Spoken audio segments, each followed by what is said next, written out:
Hey guys, Crispy Charizard here. I know I haven't made one of these in a long time, so the video today is a review of sorts, basically taking all the information we know so far, or at least most of it, and putting it all in one place, whether it be new Pokemon, new moves, new abilities, new mechanics, or just images. And we will be looking at, of course, all of the information that was released last week in the latest news direct about the Isle of Armor. And of course at the end I also have some images of the Crown Tundra because that'll be coming out later this year. So the Isle of Armor and the Crown Tundra have a lot of great artwork to go for it. The first thing I'd like to mention is that they're introducing a new mechanic into the core game. It's a new feature where you go to Winden Stadium and you battle in multi-battles with the people from the game. The NPCs like Marnie and the gym leaders and so on. Probably rivals too. So these multi-battles seem to be implying that even though double battles are the most popular officially, and they may be the future of Pokemon battles, it shows that multi-battles are still not forgotten. So the fact that we can battle gym leaders in multi-battle seems fun. You'll see a lot of unique combinations, and that'll be a lot to think about. Especially against formidable foes like the best of the best, battling against you, or maybe on your own side, we'll see. Looking at the map so far, there are about, I want to say 7 areas. If you count, there's at least that many. The next major mechanic that they'll be introducing is Dynamax Soup.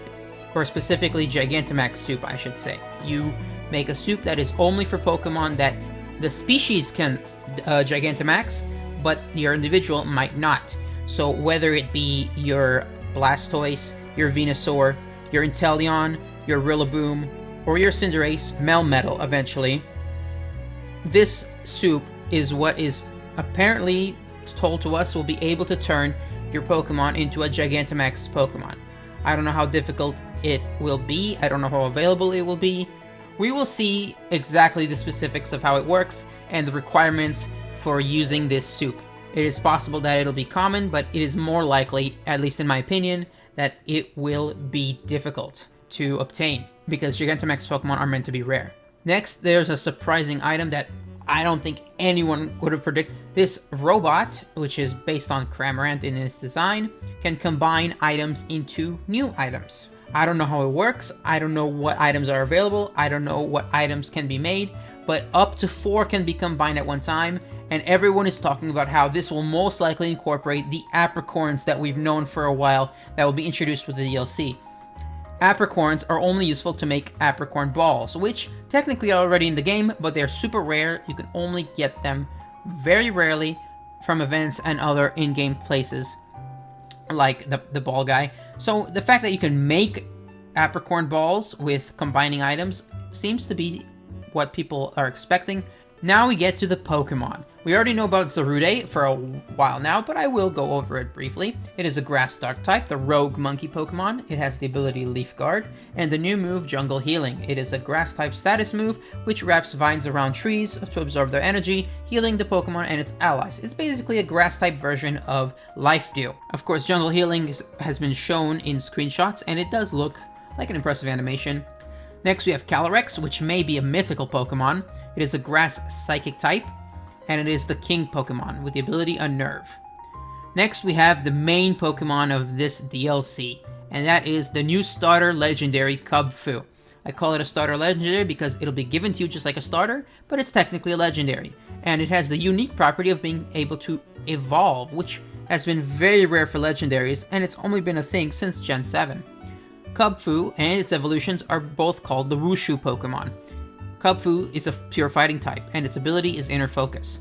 And of course, Cub Foo has one evolution that has 2 forms. Urshifu has the ability Unseen Fist, which is a brand new ability with a very powerful effect. With Unseen Fist, this Pokemon can deal damage with moves that make physical contact, even if the target is protected. So basically, in other words, if the target protects, Unseen Fist will go through the protect if it is a contact move. Single Strike Style is a fighting dark type, and Rapid Strike Style is a fighting water type, and they each have a signature move. Single Strike Style learns Wicked Blow, and Rapid Strike Style learns Surging Strikes. Wicked Blow is dark physical, and Surging Strikes is water physical. and they both have the same effect of always being a critical hit. Of course, there are many pics of their moves and their animations. They seem to be pretty impressive, especially with all their fighting type energy combining with either dark or water.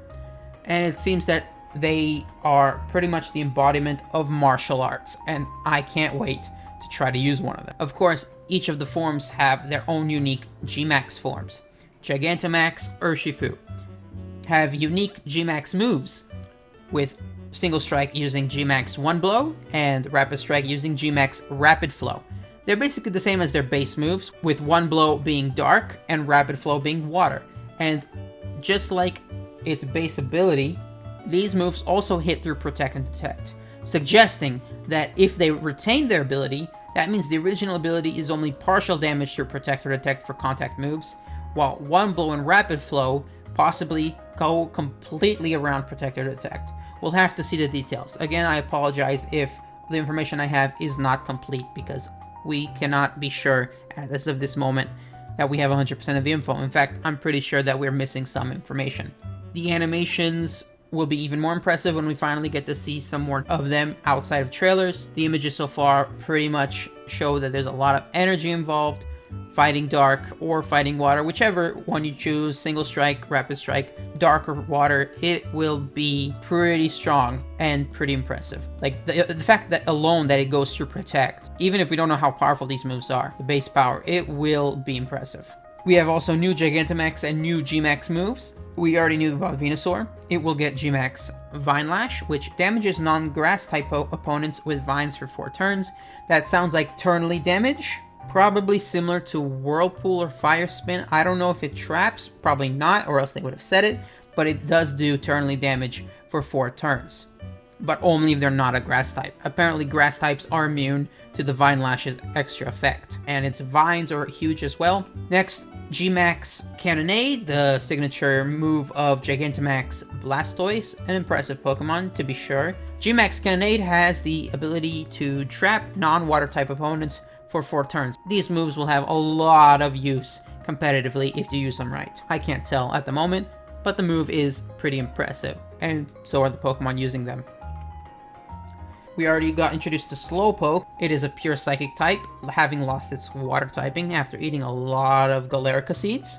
And we were shown hints to Slowbro and Slowking in Galar a long time ago, but only one of them has been confirmed so far. So unfortunately, while Slowking might probably be released for the Crown Tundra, it seems that Slowbro is all we will get at the moment for the Isle of Armor. And as you can see, the difference between regular Slowbro and Galarian Slowbro is that the Shelder has bit its arm instead of its tail, and we also now have confirmation that Galarian Slowbro is a Psychic Poison type. It has a brand new ability called Quick Draw, which we do not know anything about, but if I had to predict, it has something to do with either speed or priority, probably either increasing its speed in certain situations, or maybe giving it priority moves in certain situations. It also has a brand new move called Shell Sidearm, which it's a signature move specific to Galarian Slowbro. It is a poison special move, and it may poison the opponent and inflict damage based on whether physical or special would do more damage. And as we can see, that it has a very charismatic look. I think it's cute, but that's just me. It's also implied to be very strong. I do know that classic Slowbro is pretty much of a tank. I don't know. Mega Slowbro at least. We'll see how this one copes. We also have the legendary birds coming in the Crown Tundra, but we do know more about them. Galarian Articuno is now a Psychic flying type, and it gets the ability Competitive. It has a brand new move called Freezing Glare, which is a Psychic special. This Pokemon attacks by firing Psychic power from both eyes. This move may also leave the target frozen. Freezing Glare, even though it's a Psychic type move, it has the chance to freeze the target. And I find that extremely impressive of a new effect, exciting really. And of course its design is very dark looking, not the dark type necessarily, but it is evil. And we'll be seeing this pretty much consistently through all the legendary birds.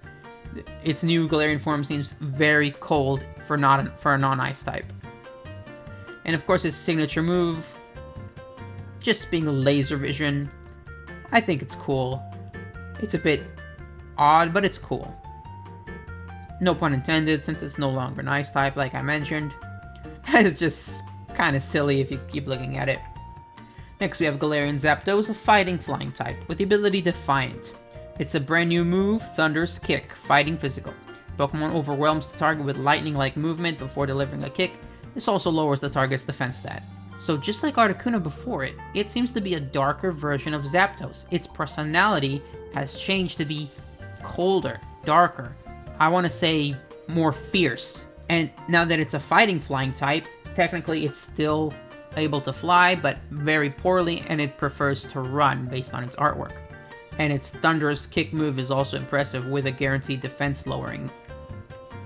It seems like a pretty majestic Pokemon just like the others, but again, its new color scheme and its new typing makes it look less majestic and just more fierce overall.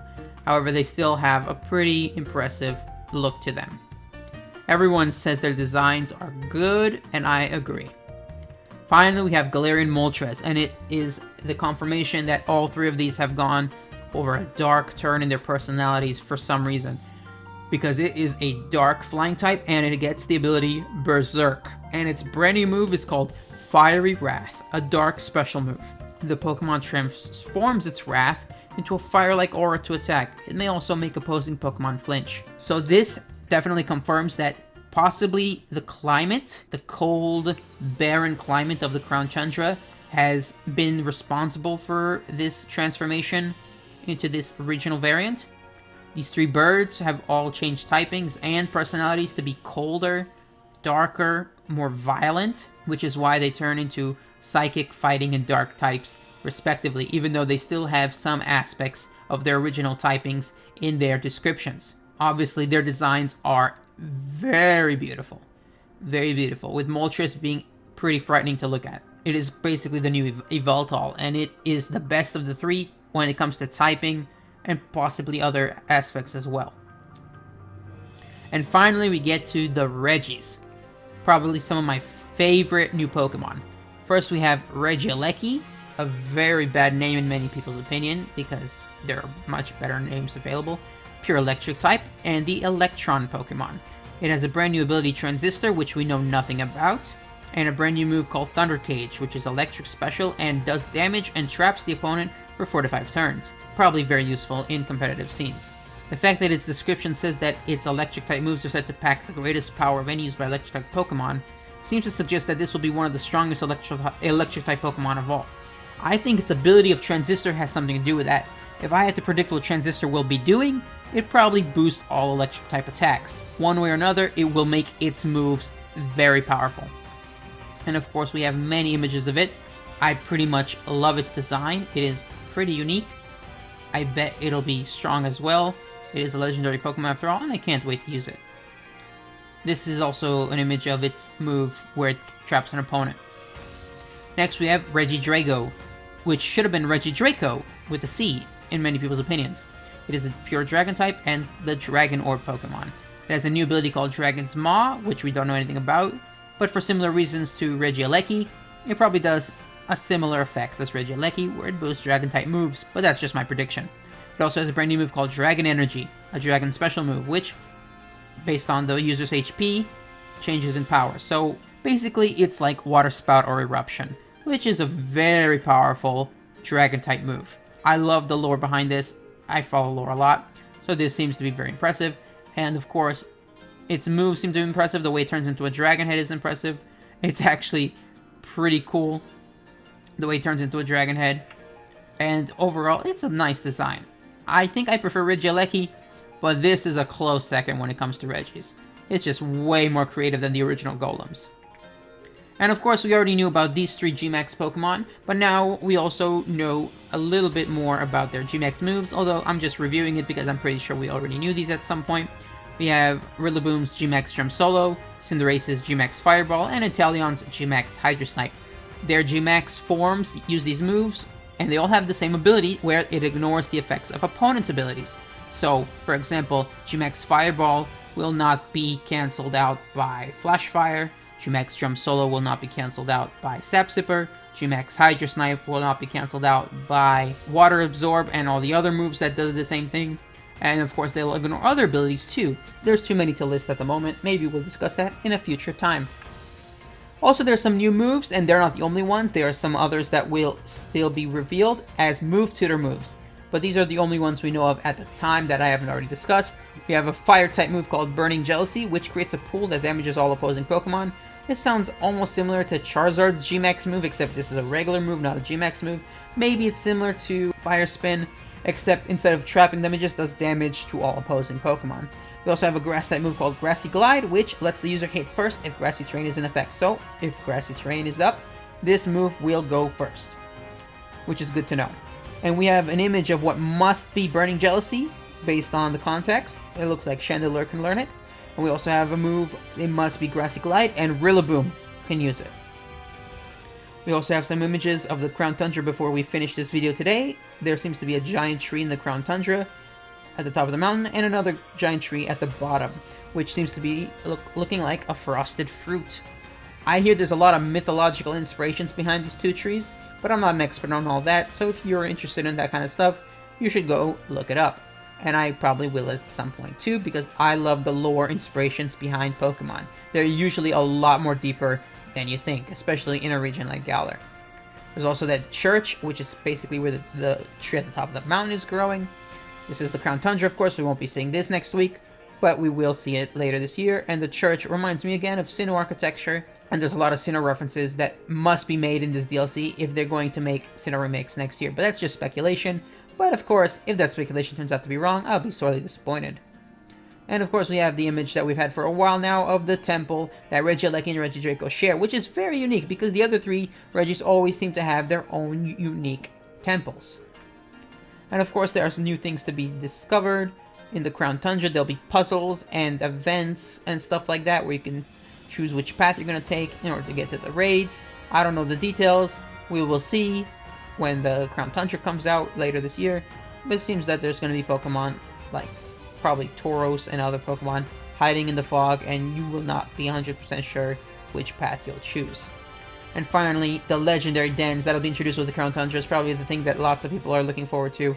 We'll be seeing Pokemon like Mewtwo and Giratina and Dialga and Palkia, and basically all the other legendary major Pokemon that we've had over the years popping up, except they'll be difficult and you will only be able to catch them if you defeat them in a max raid battle. And if they're anything like the Mewtwo event a few months ago, they will be very difficult and you will not get more than one try, is what I've heard. And that's it for everything today. Thank you guys for watching. I hope I didn't keep you busy too long. I tried to cut out as much as possible to be concise. I'm just excited for the DLC next week. I hope you guys will be able to join me in the streams. I will be continuing my Let's Play, basically recording the main gameplay, the story of the Isle of Armor, and eventually the Crown Tundra, but also be streaming almost every week. So stay tuned, and don't forget to like, subscribe, share with a friend, hit that notification bell, and I will see you guys next time. Thank you again for watching.